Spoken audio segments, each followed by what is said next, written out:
Good afternoon. I'm Richard Clay, and I'm the President and CEO of the Filson Historical Society. Thank you for joining us for this virtual lecture. And it is my pleasure today to introduce our speaker, Danielle Spalenka. Danielle is the Associate Curator of Digital Projects at the Filson, and she's a resident of Old Louisville. Prior to joining the Filson in 2019, Ms. Spalenka held the role of Preservation Specialist at the Northeast Document Conservation Center. She was the project director for the NEH-funded Digital POWRR project, and she was curator of manuscripts at the Northern Illinois University Regional History Center.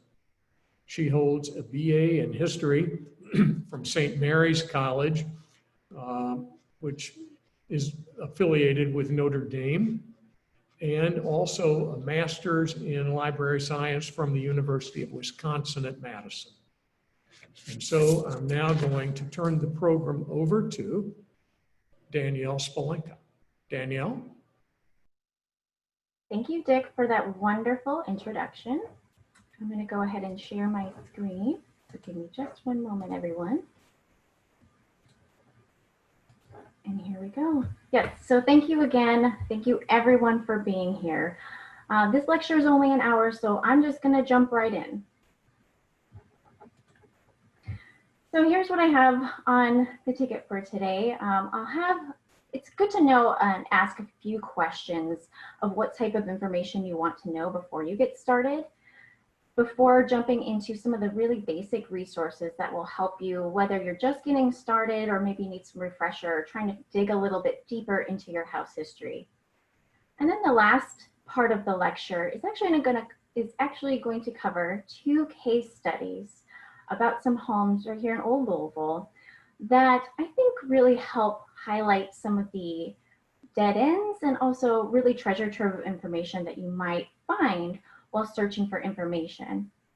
The case studies involve some of the resources that I will be highlighting during this lecture.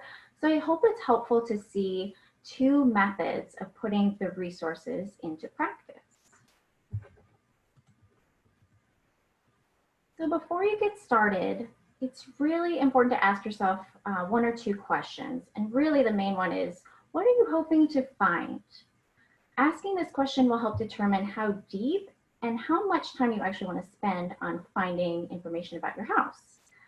The history of your home not only involves the structure, but also the people who live there. So are you really more worried about the structure? Are you trying to find photos? Perhaps there's some unique architectural parts of your home, some architectural details that you'd like to learn more about. Maybe there were some changes that have happened to your home over the years. Or are you just more interested about the people who have lived in your house?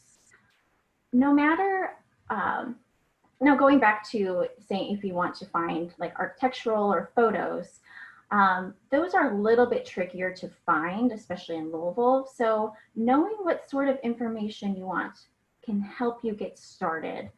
But no matter where you want to start and what you want to know, knowing the names or the name of the people who have lived in your house originally is going to give you the biggest set of clues for tracking down its history.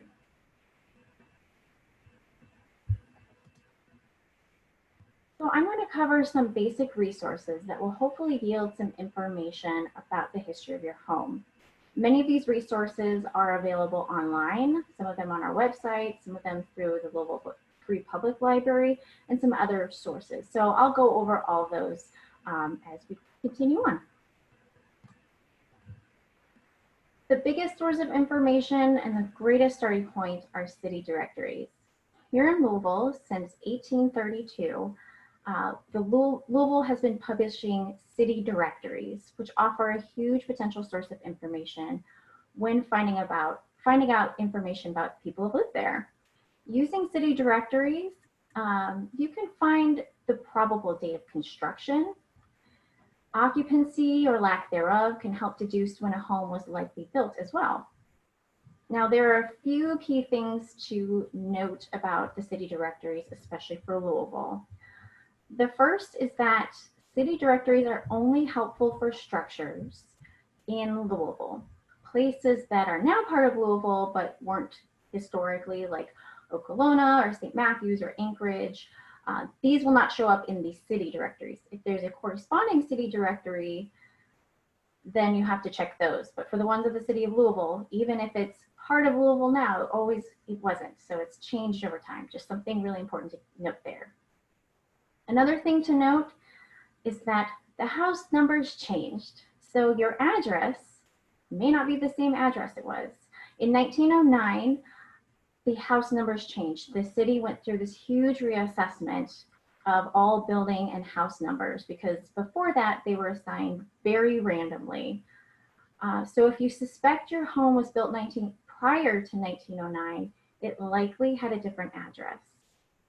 The same goes for street names. Those have changed over time. There are a couple of resources like a great encyclopedia that helps crosswalk the current street name versus the old one. So you don't have to go dig through maps. Someone has already done that for you. And finally, the person who has lived in your address, if they're listed in the city directory, it doesn't necessarily make them the owner. It just means that they live there. So it's a good key and it's a likely candidate if someone is listed as living there, but just know that they are not always the owner.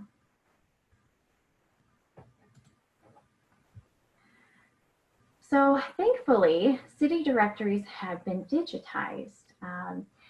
Ancestry.com took the monumental effort to digitize city directories from all across the country. They went to city libraries, used their microfilm to digitize these materials. So it makes it wonderful that you can go to Ancestry.com if you have a Ancestry.com account. If you don't, you can actually access it through the Filson or online through the Louisville Free Public Library. You have to be physically at the Filson to access our Ancestry.com account, but if you have a library card, you can access it that way. Now, just because they're digitized doesn't mean they're totally keyword searchable. They basically just scan them a lot. It doesn't make them keyword searchable. So if you do find a name and want to search through that name, you may not always find results. So the best way to search through them is kind of the same way you would a book, where you physically kind of go back and forth through pages. Now it takes a little bit of time if you're using them online, but you get the hang of it. There's a little bit of a learning curve, but it's pretty easy to get the hang of. Now, if you're in Old Louisville, you have a little bit of a step ahead. You can actually keyword search these early city directories thanks to a wonderful guide from oldlouisville.com. Several years ago, volunteers from around the neighborhood took the Carson city directories and plotted them on a spreadsheet. So you can actually go and you can go to oldlouisville.com. They have this resource. You have to download it and open it as a spreadsheet. But if you have a spreadsheet viewer, you can easily search for it. Here an example on the screen is from St. James Court.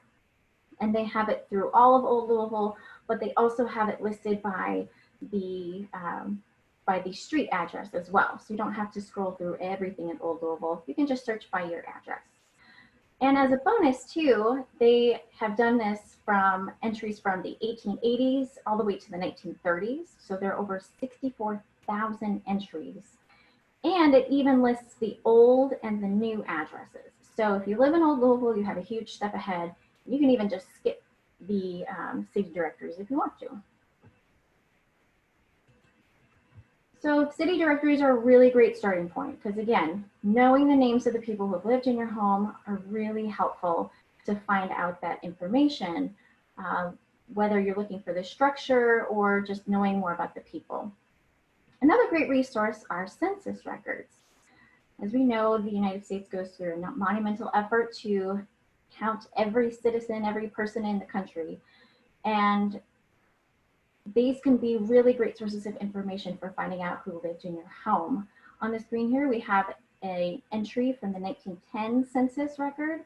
And these give a little bit more information about the people themselves. It usually lists everyone who lives in the home, sometimes their occupation, but it gives you that address. The downside is that they were only done every 10 years. So if you are looking for an exact date of construction, or if you're looking for more information, this can be a great starting point, but again, it's only done every 10 years. So there's going to be gaps there. A number of maps and atlases were published periodically to show the names of businesses and who owned property in cities and in counties. The Atlas of the City of Louisville, Kentucky, for example, this was prepared from official records, private plans, and actual surveys. The plates, usually they're bound into a big volume, and the plates cover the entire city. So for example, on the right on your screen is the Atlas from the City of Louisville in 1884. They include all of Louisville and also parts of the surrounding county.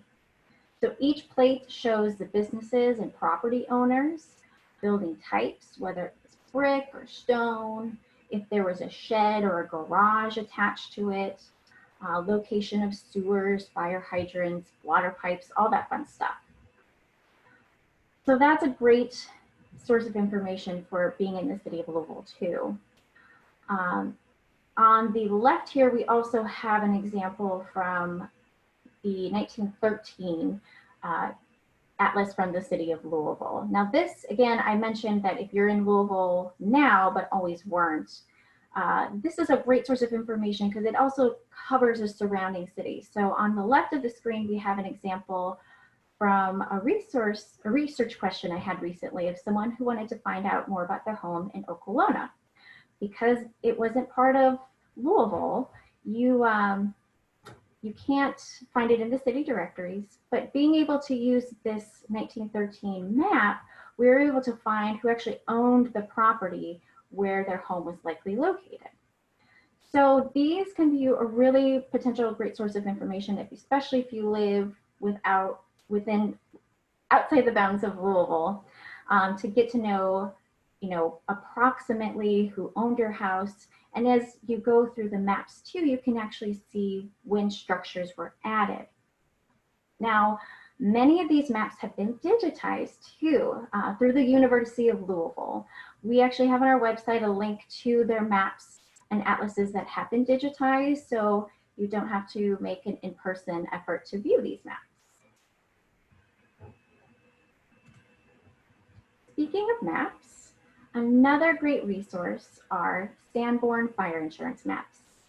The Sanborn Map Company was the primary American publisher of fire insurance maps for nearly 100 years. The maps provide a wealth of information, such as building outline, size, and shape. These maps are great indicators for probable date of construction. It's also great to see how a neighborhood has changed and takes shape over time. And if something has changed on your property, like the addition of a garage or a shed, or if the porch has changed over time, these are really good indicators too.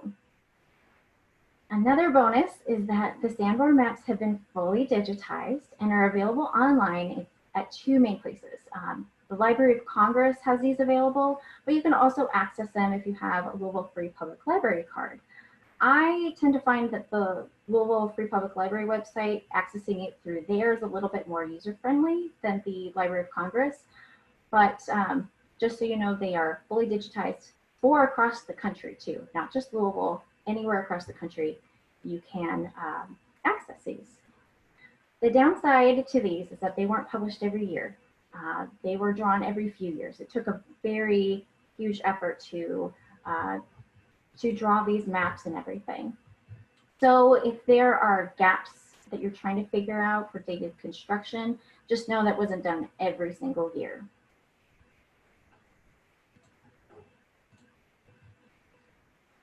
So one of the resources I haven't really talked about yet are deeds.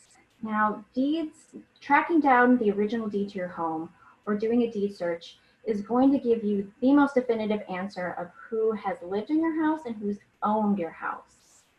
Now, they are a little bit trickier though, unfortunately, and a little bit more time consuming. The Jefferson County Clerk's Office holds all the deed records, but unfortunately, if you're looking to do an online search, you can only do it up until going back to 1984. Any deeds that were done before 1984, you have to go to the county clerk's office downtown. You can also only track deeds by the names and not the addresses. So that's why it's really important to have names if you're going to do a deed search.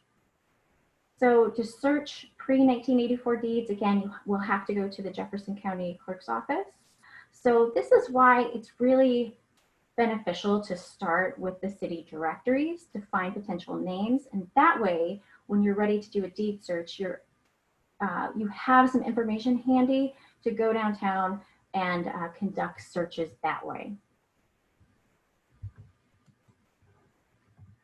Another great potential resource are newspapers. Now, the first ones I've highlighted are a little bit easier and straightforward, maybe besides the deeds, but they're going to yield some very likely candidates to learn more about your house.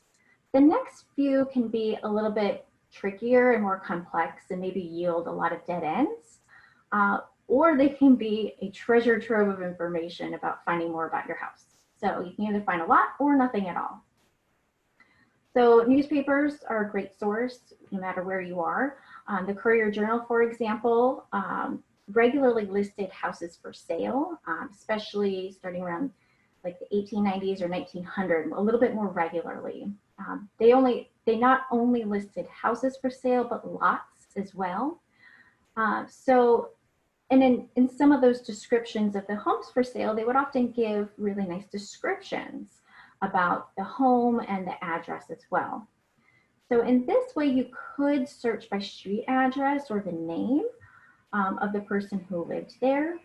But if you have a very common name like John Smith, or if you're looking for something on 3rd Street, you're going to yield a lot of results, very false results. So it's if you have a more common name, you might get a lot of things that don't belong there. So that's why it's a little bit trickier. It's not so straightforward. Now, newspapers are also a great way to find out more about the people who have lived in your house. The Courier-Journal, for example, often posted society happenings, like who attended what party or what wedding. So you could potentially learn all about the social lives or even the businesses of the people who have lived in your home.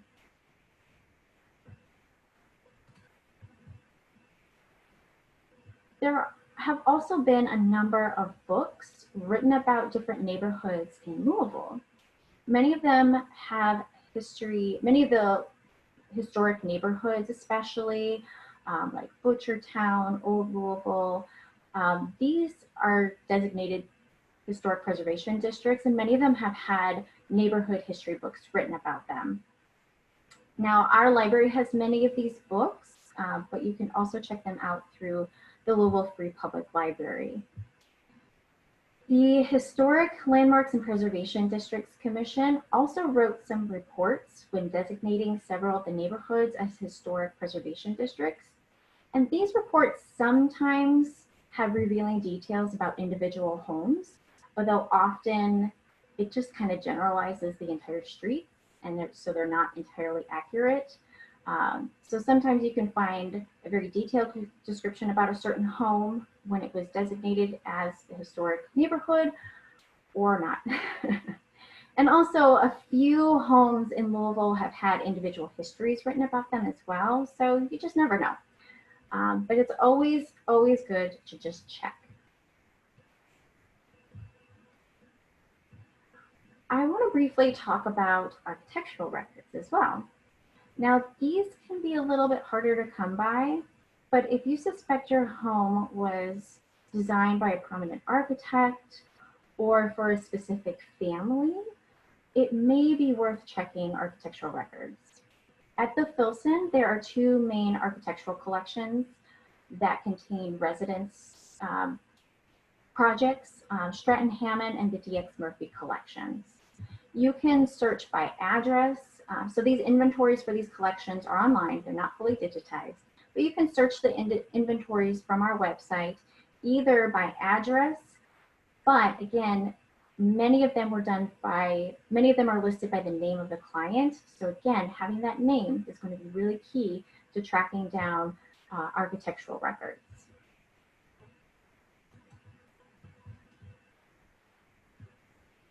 So at the Filson, we have approximately 2.1 million items in our manuscript collections. These include personal and family papers, diaries, business records, scrapbooks, and photos from our photographic collection as well. So sometimes you may be lucky if you search through our manuscript database and potentially find more information through a manuscript collection. Again, knowing the names of the previous owners, you can search our online catalog to see if there was anyone related to your home. On our website, in our research guides, we have a few blog posts from staff members who have done some research on historic homes in all over Louisville and have actually found some information from manuscript collections. The photos on this slide are an example of a staff member who wanted to learn more about the history of a home in Clifton at 205 South Peterson Avenue. So she searched through the city directories and newspapers and found the names of the owners. And she decided to check our manuscript database. The owners that she found were Frank and Lillian Russell.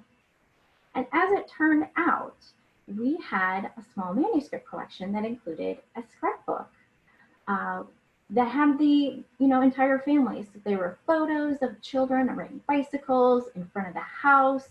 So again, this is more of a long shot, but it is worth checking to see that maybe we have something related to the family who have lived in your home. So those are the main resources. There are other smaller ones that you can go down, but I really like to highlight those because those are the main ones that are likely to yield some information. So now that I've covered those basic ones, I want to present 2 case studies that can potentially provide some guidance on how to use these resources in action. So, one of these, I hope it's very helpful to hear real life examples because sometimes you may yield a lot of results that give you a lot of information and sometimes you won't. So I hope it's helpful, I think, to see how the resources have been used in an actual method in order to understand how they could potentially be helpful to you as well. So for the first case study I have, I'm going to give a very personal example and present about my house, what I have found out about its history. So we live here right in Old Louisville, just a few blocks from the Filson. We're very lucky. But to give you a little bit more background about our home, we purchased 218 East Magnolia Avenue in December of 2014. It's located in the Tunerville Trolley neighborhood section of Old Louisville. Our home is an American four-square style house, which is quite different from the very grand and ornate homes that you tend to think about in Old Louisville, the very Victorian homes. I mean, just look at the Ferguson mansion, how ornate it is. Ours is very simple compared to that. So obviously when we were interested in our home, when we purchased it, we were very interested in learning about the history. We did have some conversations with the previous owners, and we knew that they had spent several years converting it from a duplex. So at one point it was chopped and divided into a duplex and several apartments, and they spent several years turning it back into a single family home. Many of the homes in Old Louisville had that same similar fate where they were chopped into smaller homes or apartments. Many of them are still like that today. So, and one other thing that we knew about from purchasing was that the likely date of construction was 1893, or so it said on the listing when we looked at it on the real estate site. Now in 2018, we were asked to be on the holiday home tour, and we were asked to find out as much as we could about the home, like who lived there, was a specific architect involved, what were some of the original features. So with these questions in mind, I decided to dig a little deeper to see what I could find. So the first thing I needed to do in order to track down the date of construction was to figure out the old address. I started with the 1909 city directory to see the listing and compare it to the 1908 city directory. Now, sometimes the city directories will actually list the old address in parentheses, making it a little bit easier, but not always. So on the right, we have the 1908 city directory. The old address was actually 216 East Magnolia Avenue, and it changed to 1909 to 218.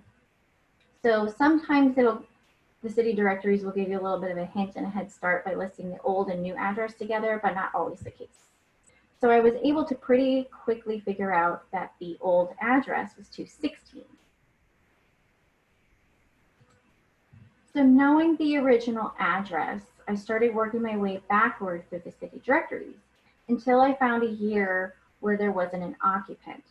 Now, because we suspected, and because of the real estate listing said it was from 1893, I actually started around there, but I wasn't finding anything. So, and not even anything on my block too. So I worked my way backward from the 1909 city directory until I finally was able to determine from 1904 there was a listing, and in 1903 there wasn't.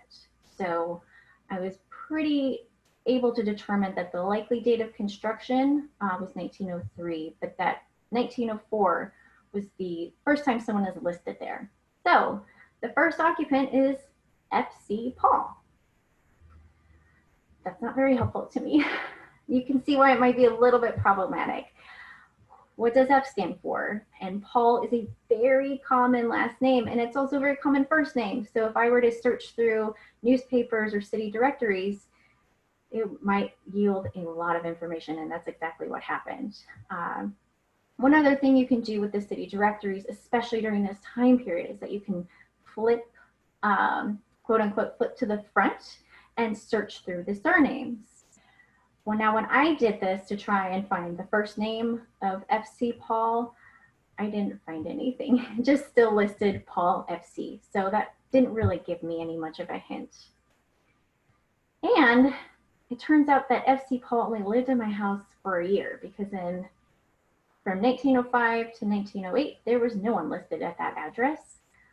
The next person to live there was in 1908, a C.L.W. Daubert. So he lived there that person lived there from 1908 to 1912.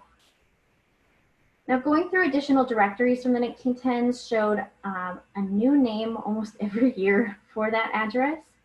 And since C.L.W. Daubert seems to be the occupant who lived there the longest in the very beginning, I decided to focus on trying to find out more information about him. So I had used the city directories to look through the address first, but now with a name in my hand, I could flip to the front of the name index. It's located physically in the front of the physical book, which is why I say it's in the front, to learn more about this person. The name index is really great because it generally lists the occupation or even a business associated with that person. In my case, on the very top of the screen, it lists Charles Daubert, associated with Daubert and Schrecker, electricians, with their business located at 908 South 3rd Street. So there's something that's very interesting. From there, I decided to switch to the newspapers. I used the Historic Courier Journal using my library card, and sure enough, I was able to find a little bit more about C.L.W. Daubert, Charles L. Lewis something Daubert. So it turns out from his obituary that he was also an ex-cycling star. He was the president of an electric firm that was eventually sold and became part of LG&E. So from this obituary, I found out a lot about him as a person, his life, his career. The Courier Journal also listed a lot of society happenings, like when his children got married, the parties they attended. So it's very interesting, and you try to wonder and fill in the gaps that maybe his business was much smaller when he lived in my home, and it grew into a big corporate, a big firm by the time he passed away in 1952. Now, I was also just wanted to see what I could find about him because he was a little bit more prominent in Louisville. I decided to check our photo database. I didn't find anything there. But I also checked the University of Louisville. They have some really big photo collections where photographers documented and photographed a lot of prominent buildings or just buildings in general in Louisville. And sure enough, I was able to find a photograph of his business from the 1930s when it was located on Bardstown Road. So kind of interesting information I was able to glean from there. So now that I've learned a little bit more about the people, and speaking of newspapers, I wanted to search by my address to really try and figure out the actual date of construction. So I used the historic newspapers again, and I actually saw a number of listings that showed and helped confirm some of my suspicions about the home being purchased and built around 1903. So the top listing right there is a very small entry from the 1902 Courier Journal, listing some lots available at Brook and Magnolia that very similarly match my description of my lot. I also checked, further on into the Courier Journal, and what I found was that it seems that my home was used as a rental property very early on, because I started to see it listed as a rental right around 1920. So we have some information about here from the 1927. I'm sorry if it's a little blurry. That's what happens when you try and copy and paste from very historic newspapers. But from this 1927 Courier Journal entry, we see that it was a home, a very modern home, as it says, with a garage, a large lot for sale. Now, just a few years later, in 1830, on the very bottom, the same address is listed as an apartment. So that makes me deduce and conclude that perhaps it was chopped into an apartment very early on. Now, the listing for 1927 saying it has a garage is actually very exciting to me because we don't have a garage right now. And so knowing that there was a garage historically on the property, if we ever decided to add a garage, this gives us a good case for adding one because there was one historically there. Now, searching through the newspapers for my address was a little daunting because, as it turns out, Magnolia is a very common name, and the word Magnolia was also, as I learned, a telephone handle. So before we had the 7-digit numbers, it was a word followed by 5 numbers. So a lot of times I would get listings for Magnolia that says, if you're interested, call Magnolia 2189 or whatever. So I got a lot of results when looking for Magnolia. And then that's just something to know, that just because you type in a specific name doesn't necessarily mean you'll find what you're looking for. I did also want to search the Sanborn Maps because they can potentially give a lot of information about approximate date of construction. Now, unfortunately, our home only appears as an empty lot in the 1905 Sanborn Map. So I wanted to look at the closest Sanborn Map to the date of likely construction. I assumed it was 1903 or 1904. When I looked at the 1905 Sanborn Map, which is the one closest to it, sadly there's an empty lot. And even though the likely date of construction was 1903, the map was published in 1905, meaning that the information was compiled years leading up to it. So our home was likely being built or under construction while that map was being drawn up. I told you there were gaps in the Sanborn Maps. The next Sanborn Map wasn't until 1928. So here's an example, our home listed at 1928 for the 1928. Now, even though it was a little disappointing to not find the actual structure around the time that I suspected, this map from 1928 actually gave me a lot of great information. It once again showed that there was a garage.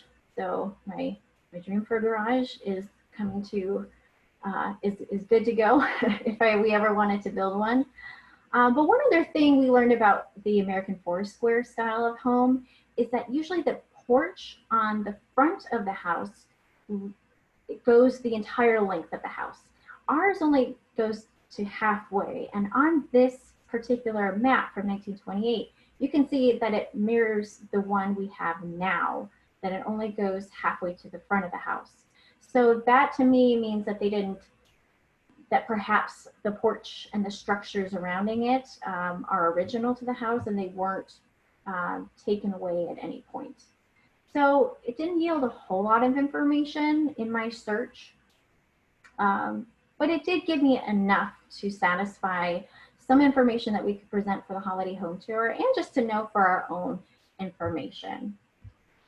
So my home is a little bit of a case study of some dead ends and not finding a lot of like fun information. I mean, when you buy a historic home, at least for me, you kind of hope and to learn about some fun things that have happened in your home or important people that have lived there. And we kind of were disappointed to see that it was turned into apartments really early on and it was rented out so early, but it was still really worthwhile and enjoyable to know that process and to know more about the people who have lived there. So that's my home.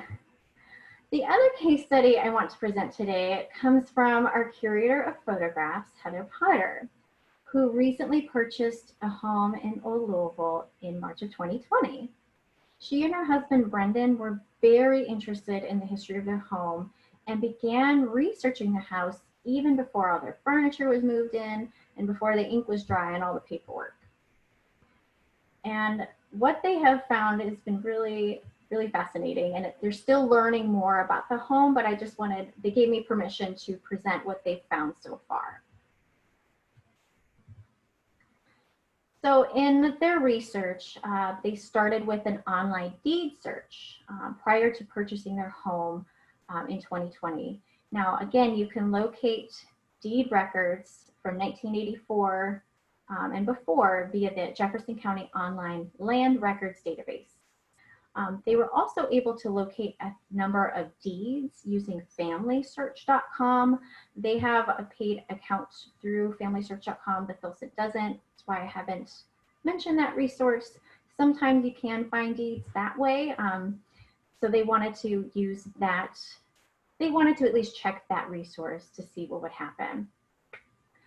After purchasing the home, they started to dig a little bit deeper about the history of the house and who lived there. So once they did their deed search, what they could find online, they went to the city directories to determine who lived in the address at first. It was a little bit of a shot in the dark because they didn't really know when the house was built.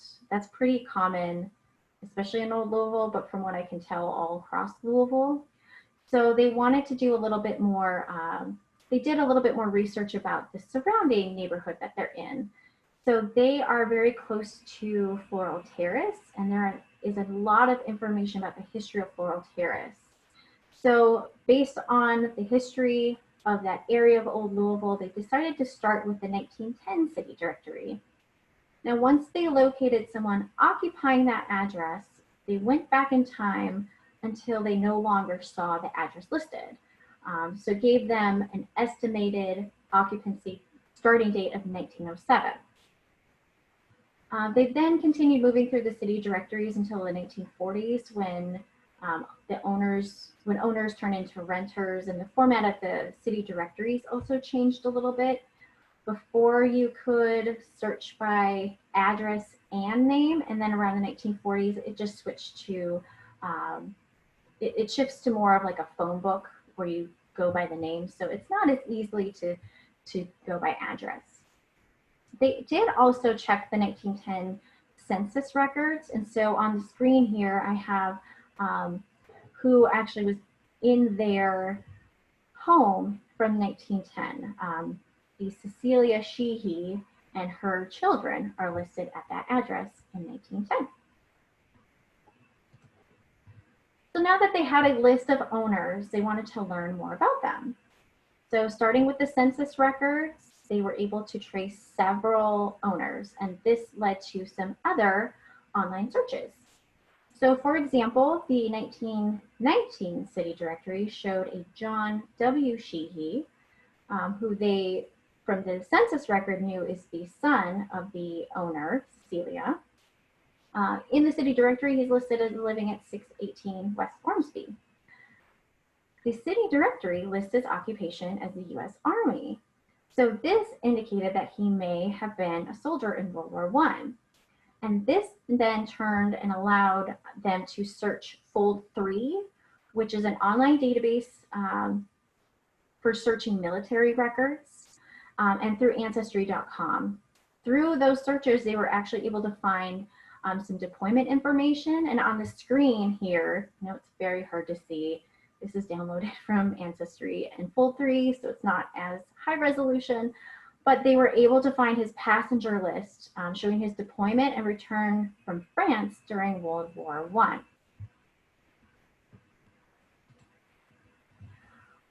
One other really fun thing about this home, the home research for them took some really exciting and interesting turns for Heather and Brendan. When they were researching through the Courier Journal, they found this article from the top left from 1924 stating that an infant was left on the doorstep of their house when it was owned by the Puckett family. You just never know when you search through newspapers what sort of like interesting history or events that might have occurred. And while Heather was cleaning out their attic recently to prepare for some insulation being installed, she was thrilled when she found a group of negatives tucked upstairs under old plastic rugs. So she was cleaning out the attic, and it turns out she lifted up the carpet and found an envelope filled with about 20 or so negatives. She was able to scan about half of them. Many of them had been damaged, unfortunately, but they've concluded that this was a family that lived in the home in the 1940s. So she's graciously shared one of the negatives that they found. I don't think any of the pictures she found have the family in front of the home, but it's really fascinating to just see these little glimpses of people who have lived in your home. It finds and has more information. It just paints a bigger picture than just your home was built in this time and your, just the kind of the standard things. It's kind of fun to get these more rich parts to learn about the people who have lived in your home. So again, you never know what you're going to find when you are searching and going through these resources. You might find a treasure trove, you might find some architectural records or photographs, or you might find nothing like I did, well, or next to nothing. But it's just important, again, to see what your stopping point might be. So again, turning back to my example, I was pretty satisfied with the information I had wanted. I know that if I wanted to go deeper, I could potentially look at historic tax records. This would involve either going to Metro archives or looking through microfilm tax records that we have at the Filson. Going through fold 3, maybe trying to dig a little bit deeper of who exactly was FC Paul.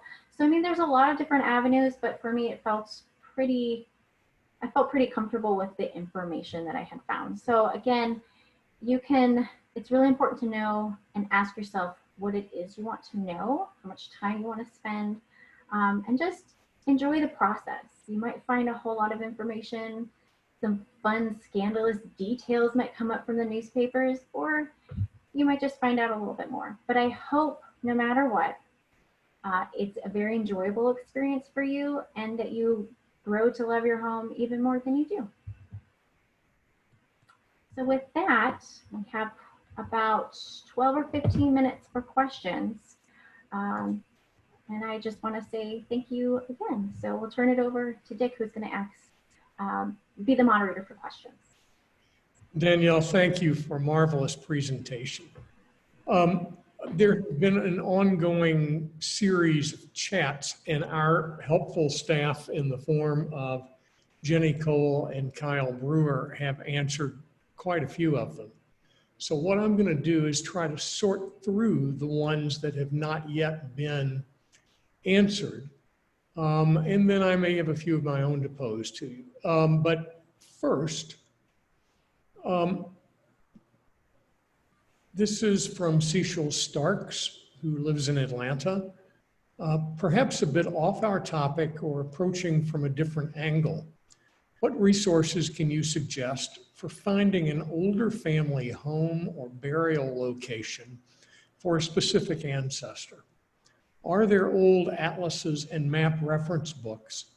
And how far back might they go? In my case, my ancestor lived in the late 1700s in Baltimore County, where I found a road reference and a 100 reference, either online and by going to the Baltimore County Historic Society.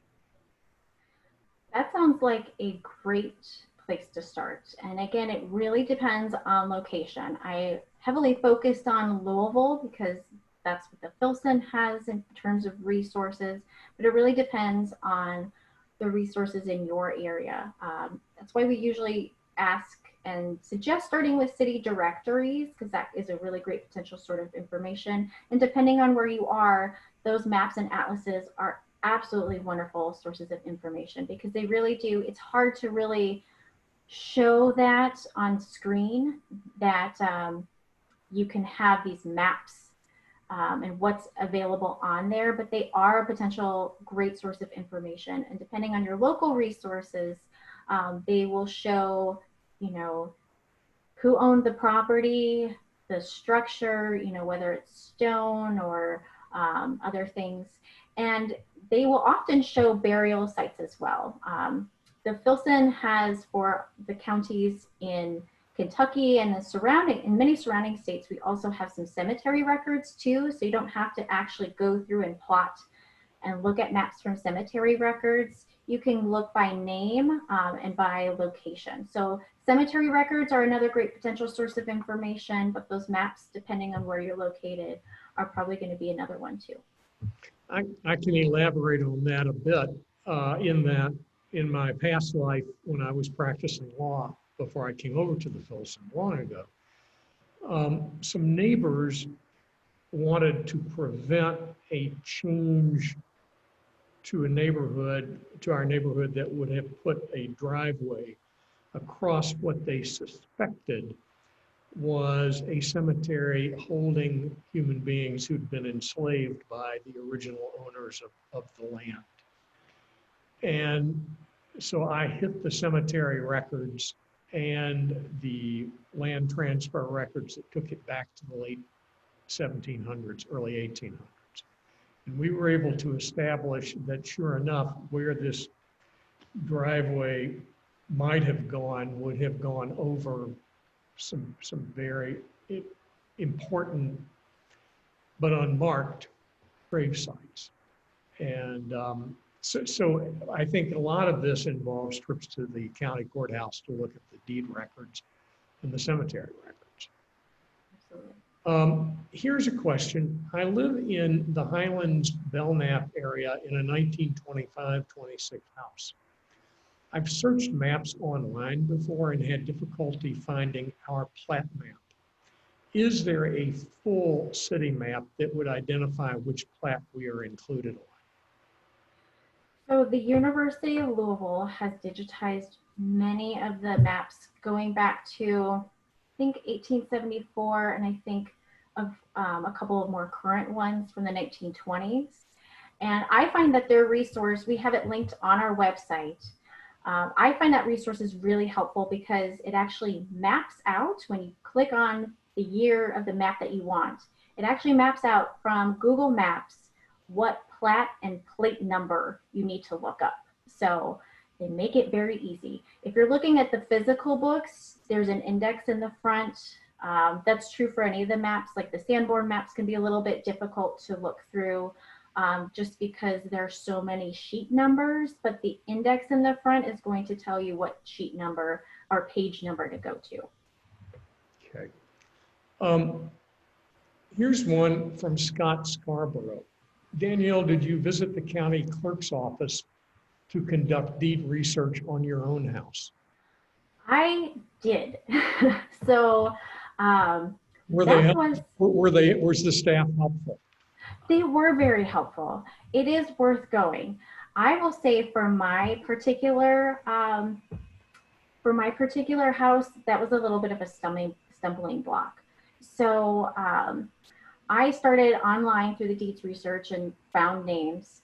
And unfortunately, when I got to a 1987 entry, instead of a deed transfer being listed, the property is listed as an affidavit of descent, which basically means that the property wasn't transferred by a deed. The person who lived there died without leaving a will. So the property passed ownership through a different method. And for me, they didn't have a deed record because it was a different legal method of transfer. So that was another dead end for me. I know a bunch of people who have had success and have found the information on their homes. So when I went in, they were super helpful and they tried to explain that to me as nicely as possible. But you literally look through these giant books that are like as thick as a table, and they sit there and they go through the page numbers, and they're very willing to look through it with you if you need your hand held a little bit more. But it's helpful to know the names and have some names listed of potential names before you start digging in and making sure that they're just not going through random books. I've had the same experience with the staff there. They're incredibly helpful. Here is, I think, a very interesting question, and it has a universality to it. This is from Dan Corson. I know that Howard was the first owner of an 1850s house in New Albany. How would I find who designed and built the house? So there's a potential collection at the Filson that might have that. There was I believe it was either Arthur A. Smith or Walter Kaiser, one of those two collections. They were based in New Albany. So again, knowing that name and looking through those collections on our online database might have that name listed for you. I believe the Walter Kaiser collection is now a book as well, so you can make that available. But also the New Albany Boyd County Public Library has an Indiana history room. So if we don't have it, it's good to check resources. We're not the only place in town that has house materials. I've mentioned U of L, the Louisville Free Public Library. New Albany Public Library has that history room, and no matter where you are, check your local regional town history center. They might have some really great information as well. Right. In Old Louisville, there are a number of ghosts hanging about and ghost stories. In your studies or in things you're aware of, how do you uncover legends associated with houses or neighborhoods? Well, in Old Louisville, you should talk to David Domney because that is, so there are a number of prominent researchers throughout Louisville. Steve Weiser has done over 200 house histories. David Domney has done a number of them for Old Louisville, and I think he really loves to talk about the hunting history of Old Louisville. So talk to neighborhood people. I mean, there are people who've been around in neighborhoods. Talking to them, I think, is actually the best source because they know all the neighborhood gossip going back of like, oh, so-and-so died in this house and we think their ghost is there. So I think that's a great potential source of information. But again, those neighborhood books too. If there's some legend of a ghost hanging out in a certain home, it might be written down in a neighborhood history book.